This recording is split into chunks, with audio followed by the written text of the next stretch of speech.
Libra, thanks for joining me. This is your horoscope for November 2016. It's really nice to be with you. Now, I've had a look at the main things coming up in November, the significant changes. And I'm going to have a look at how these impact you directly as a Libra. Have a look at the forecast for your rising sign, as well as your moon sign, if you want to get a really in-depth overview for November.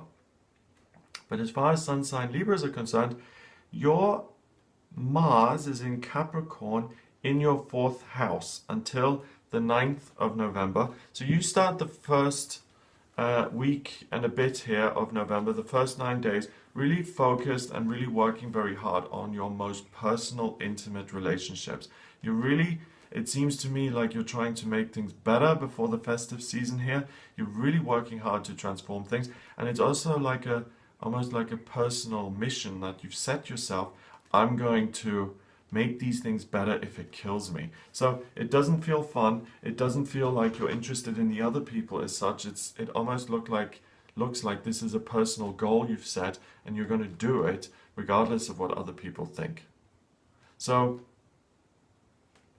just take a breath and step back from that a little bit and say, okay, what am I doing here and why am I doing it? And why is it so important that I make all of this work? Am I concerned with what the neighbors think, or do I really care about these people? And just try and get some answers that'll help you to not become so driven to make something work, even without knowing what you're doing it for.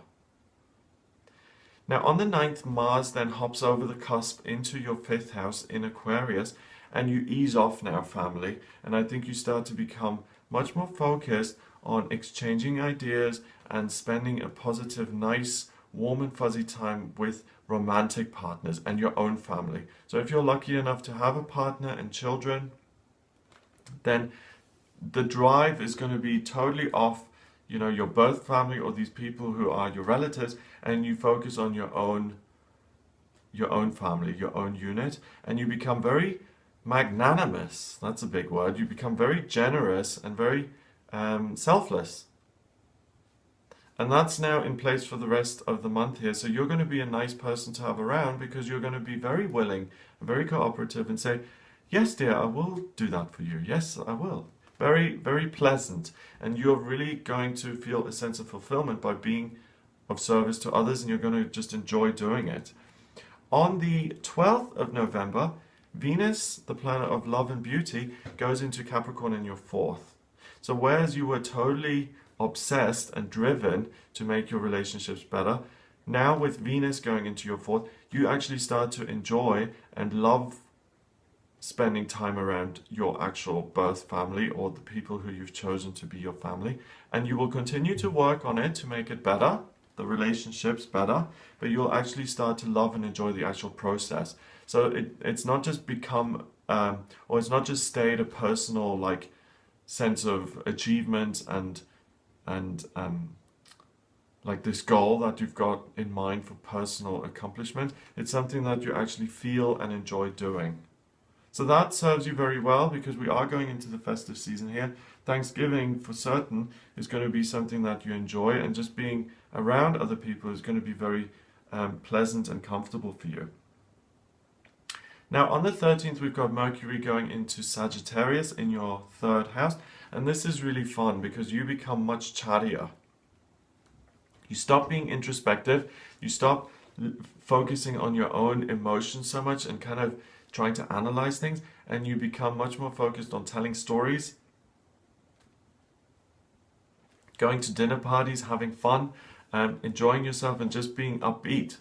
I think you also have the ability to plan ahead, making actual concrete plans in the future with other people, how you can get together, how you can enjoy yourself, and how to bring more positive people around you. So this is very kind of relationship oriented for you here, Libra. Very positive. The full moon happens on the 14th of November. That happens in Taurus in your 8th. And the full moon is when we're really affected by the moon most strongly. That's when it affects us the most.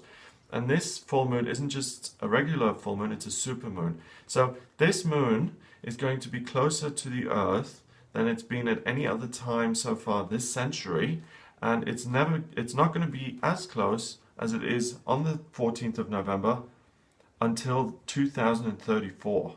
So this is the 5th supermoon this year, and we have one more left in December, on the 14th of December in Gemini. But that's why this year has been so intense in many ways, because when the moon is nearer to us, we feel it more profoundly. Now, this is in your 8th house, and I really think that you're going to get some sort of good news around your social standing. What that means is if you're working in an institution like a hospital or a company or something, you're going to get some good news. Smith has done the report very well, we're all going to applaud him. Or you get a promotion, or they say, yes, we have approved this application to transfer. Or it could even be the institution of your family. Oh my God, we thought you were such a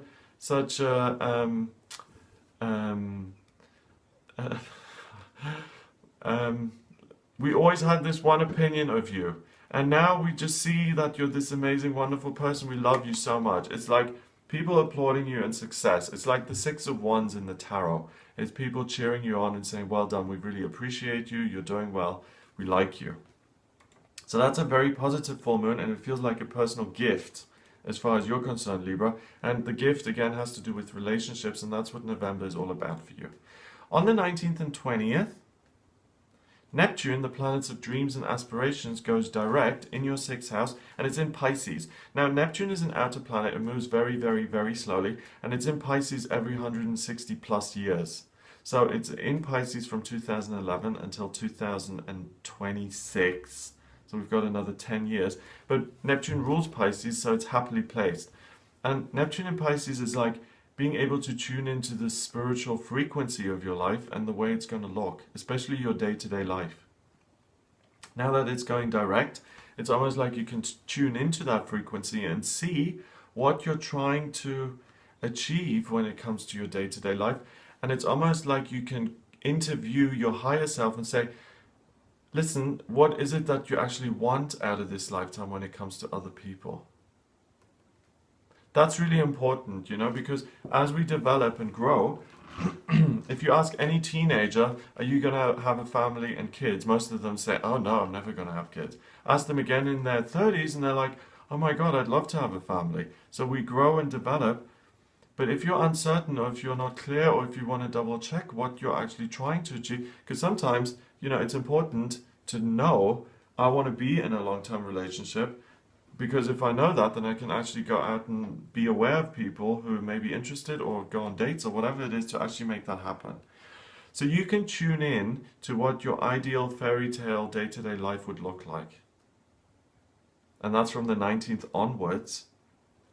The sun goes into Sagittarius, on the 21st of November, so happy birthday, Sagittarius. But for you, again, Libra, it goes into your 3rd house of communication, firing up the way you think and communicate and speak, and and the sense of optimism and the exchange of information and just the potential of what you can achieve in your life looks much more positive. So you really start to look around and say, oh my God, I'd love to do this, and I want to travel here, and I want to study this course, and I want to talk to her and tell this joke.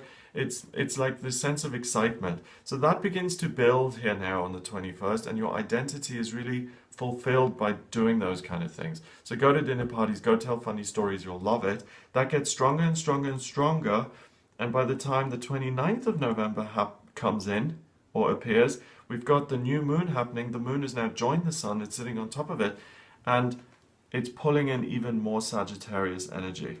So we've got the midheaven, Saturn, Mercury, all sitting in Sagittarius in your 3rd house. So you're going to be the most communicative and most passionate and most creative of all the signs when it comes to your communicative output, whether that's writing or performing or public speaking or telling jokes or whatever. You're really, really going to enjoy that kind of intellectual, communicative, chatty kind of side of life.